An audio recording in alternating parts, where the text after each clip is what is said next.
Hello, ka-electronics. Dito tayo sa isang building ginagawa dito sa may bio.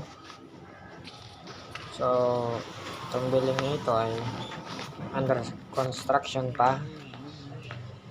At dahil under construction ito ay itong pinakamainam na gumawa ng mga abang para sa ating cooling tower.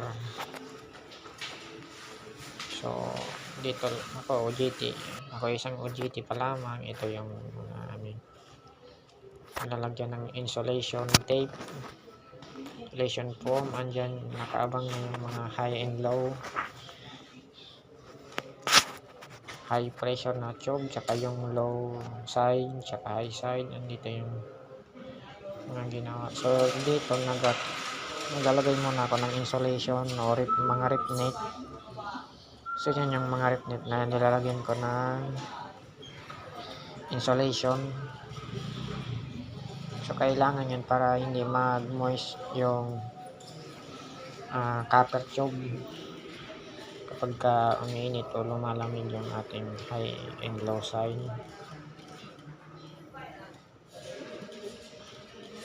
Yan lamang yung mga ilan sa mga ginawa namin. At saka ito yung sa air handling unit na ginawa dito ng mga empleyado.